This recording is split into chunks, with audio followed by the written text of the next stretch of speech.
give it a minute and yeah, let's get started.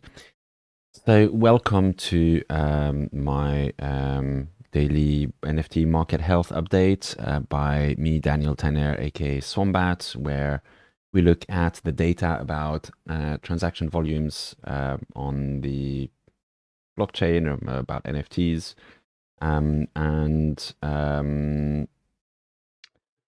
we see what's actually happening. First of all, these are not the right screenshots, first of all, so give me a second. And there I thought that I had the right screenshots. Never mind.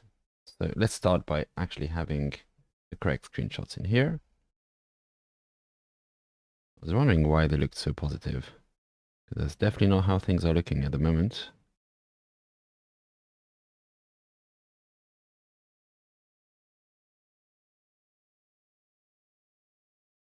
Right. This is more like the truth. So yeah. So first of all,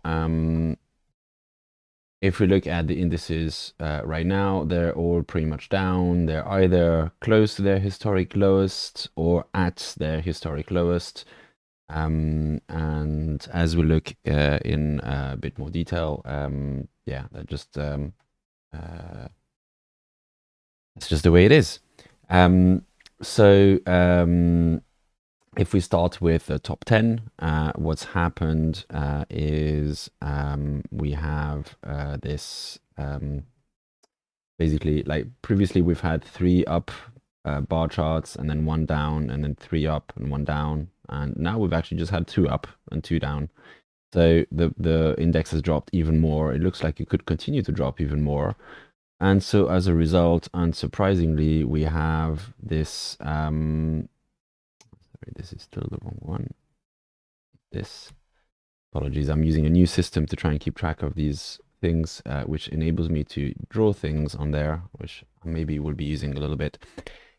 So yeah, this is at a historic low. If we look at the more medium-term charts, we can see that as I pointed out yesterday, this trend probably kind of started back in mid-January, although there was this kind of bump that happened in late January that kind of hid the trend. But if you look at the blue line, you can see there's a remarkably steady line going down, which unfortunately, if it does continue going down, I mean, I could see, I hope not, but I could see this continuing in this direction, and then so this kind of coming back down here, this moving average there, that would require this one to go even lower, like to really ridiculously low levels of activity, which is pretty bad news when you consider that here, I mean, if you think about it, this is 50, this is less than 1/5 of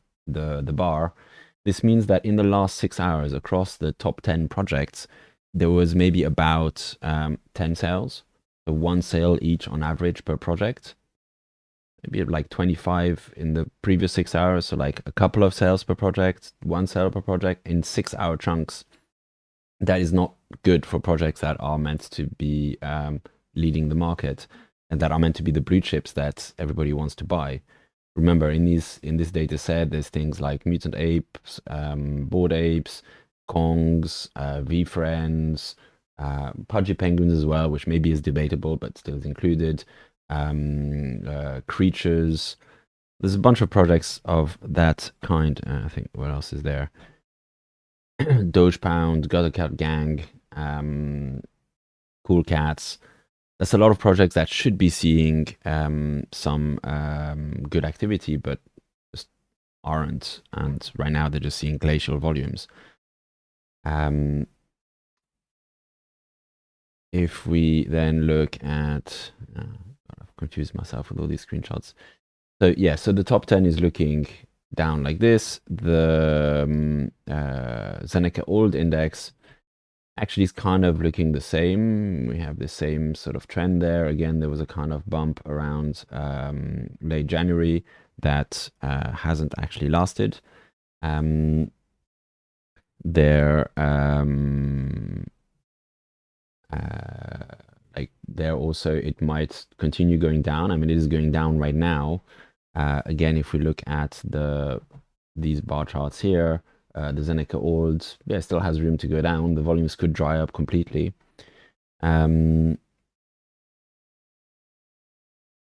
Oops.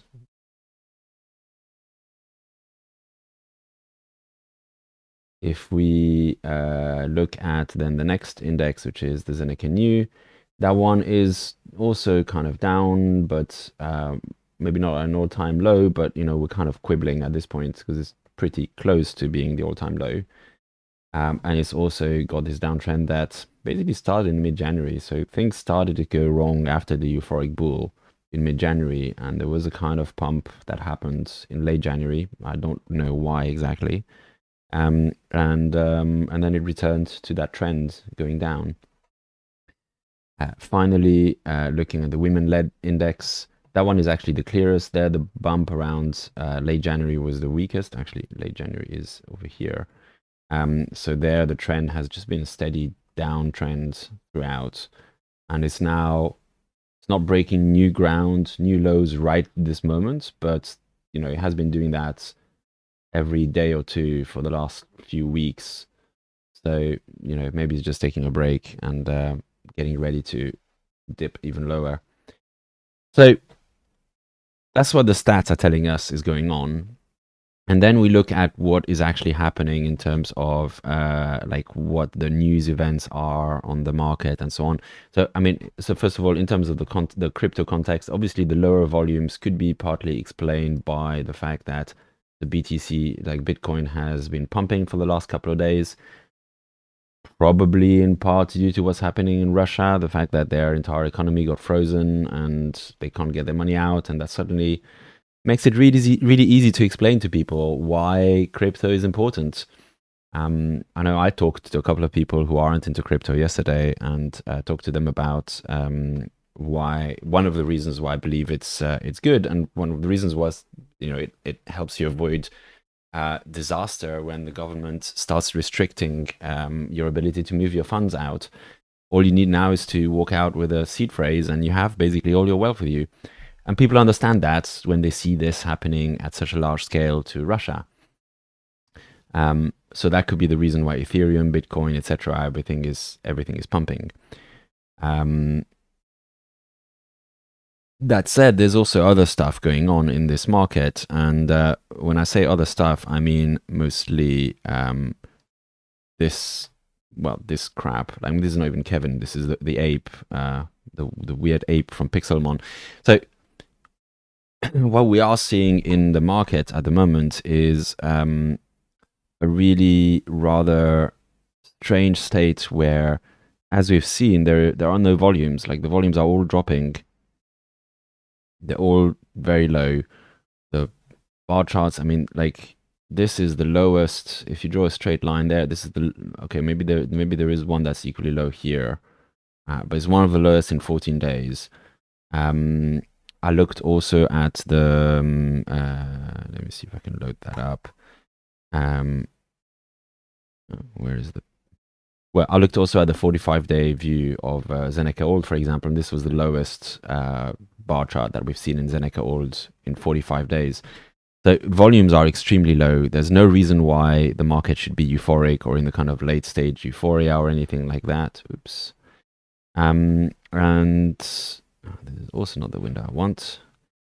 And at the same time, these things are going on. So these nasty leftovers from the Pixelmon project, which appears to be, if not an intentional rug pull, at least an unintentional one. Either way, complete and epic disaster.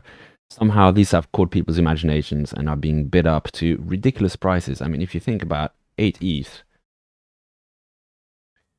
ETH at 3,000, or was the yeah, we're about at $3,000 per ETH right now.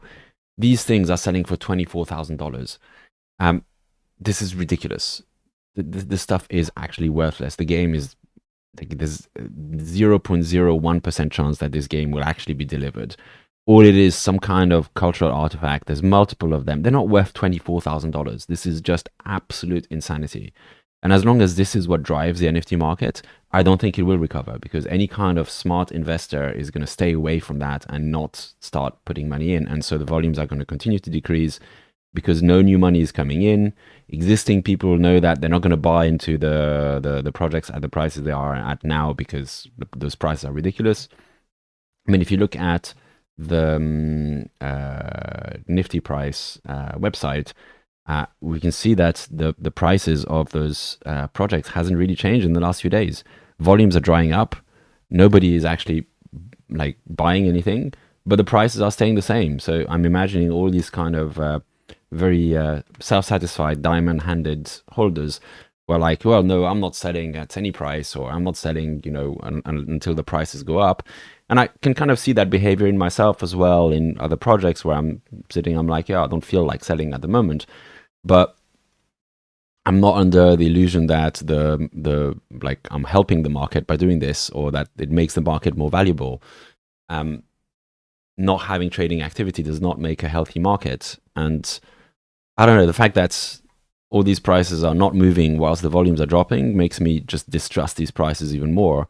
Makes me look at my portfolio and think like, like how overvalued is this?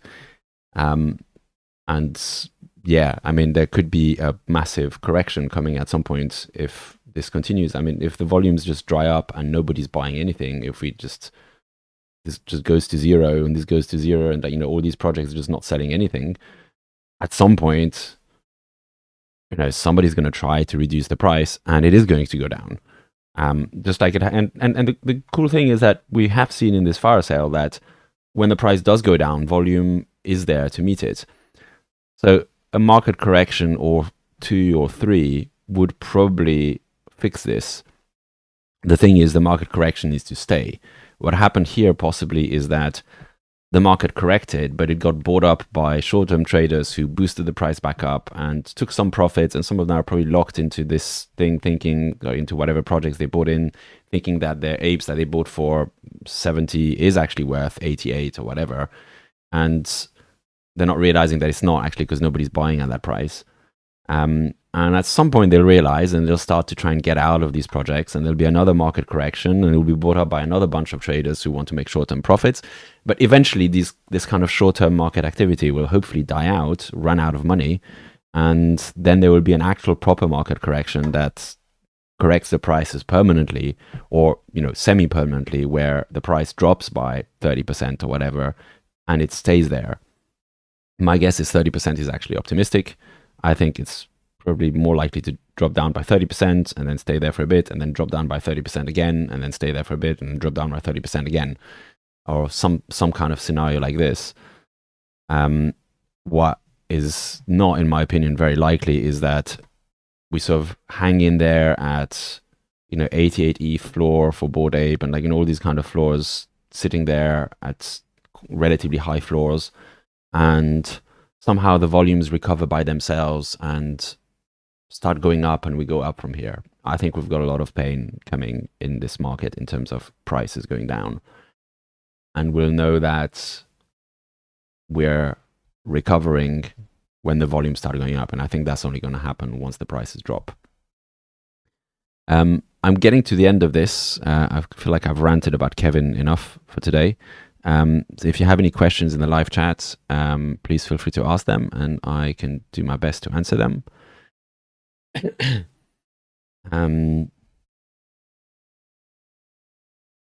Yeah, I'm in a bit of a kind of a sarcastic mood, sort of a gallows humor. Maybe I'm being inspired by it feels like a bad taste joke. But yeah, anyway, like, it's when things are this bad, you gotta find some kind of humor in it, right? And this market is just, I don't see how. And what's kind of funny as well is that I regularly bump into people on Discords who are like, "Oh, I think there might be a small bear market incoming." And I'm like, dude, have you where have you been living under a rock or something? Have you not seen these volumes? I mean, obviously people, not everybody watches these volumes and these reports like me, but how can you think that we're not in a in a bear market with the like the volumes dropping where they are now, with hardly any sales happening on so-called blue chip projects. Thanks, Matthias, for the question. What do I think about NFT worlds? I have... So I wrote a thread about Metaverse where I expressed my skepticism about Metaverse projects. I think ultimately the Metaverse in some sort of format is inevitable. But I also think that we're way too early for that. I think it is coming. It's going to be the future. People who are kids right now will be living in that metaverse, and they'll be probably doing work in the metaverse and so on, because they're already getting used to that. But that's coming in 5 to 10 years, I reckon, especially in terms of large scale adoption by, everybody and people with budgets and so on. And so I'm very skeptical of projects that are trying to build for that unless they have really long lasting power. Now, I don't know enough about NFT worlds to judge whether they're really committed for 5 to 10 years. I do know that a lot of typical NFT projects that are building for the metaverse are not going to be around for 5 to 10 years. And so I don't invest in those. Maybe NFT worlds is structured in such a way that they are really committed and they're planning to be around for that long. If so, it could be interesting. I still have some misgivings about the idea of land in the metaverse being a restricted thing. It doesn't quite make sense to me that we would take this feature of physical land and put it in metaverse land. I think one of the beauties of being able to build in metaverse is going to be the fact that there's no restriction and you don't have to pay rent and buy property from somebody else, because land is basically free. But yeah, so I mean, it could be that NFT Worlds works out. It could be that they have some intermediary plans. You point out that they're building on top of Minecraft. They might have some way to survive the next 5 to 10 years, and so find some stepping stones before Metaverse actually becomes a real thing. If so, they could do really well. I don't know if that means that specifically the NFT world's NFTs will be worth anything at that point. That bit I'm maybe a bit more dubious about. But I don't know. I can't tell the future. Either way, yeah, they're also still part of this NFT space, and I think some kind of correction needs to happen so that we return to... I mean, actually, this is worth... just pick up on this. So this is from an order thread that I wrote back in the last bear market, and it sort of makes an interesting point that a lot of people are kind of seeing that the NFT space looks like this. Basically, it's like, projects that are going to the moon and investors wanting to make money, and there's like a little bit of other stuff, like people experimenting with things to do with NFTs, and it looks like this is what the NFT space is about, because that's what it is at the moment. But I don't think that's going to be the case forever. I think is going to shift, and the picture that is going to shift to is more like this, where the things that we think are important right now are going to be a tiny minority of the market, and there's going to be all this other stuff that's going on with NFTs that's really exciting and fun, that might not have anything to do with pictures of animals and metaverse and things like that. I'm very bullish on NFTs as a technology. I'm bullish on its use in various sectors like fundraising and building communities and so on. I'm not necessarily bullish on Ponzi schemes based on NFTs. So it could be that, yeah, market correction involves also elimination of certain projects that are a bit long in the tooth. Okay, it's been about 20 minutes. That's the longest I've had one of these live streams. Thanks so much for people who have posted questions. And I'll see you tomorrow, hopefully in a chirpy mood like today, and with lots of cool questions from people. And I don't know, maybe the market will be better tomorrow. I don't think so somehow, but I'll carry on reporting regardless. So see you tomorrow, everyone. Have a lovely day.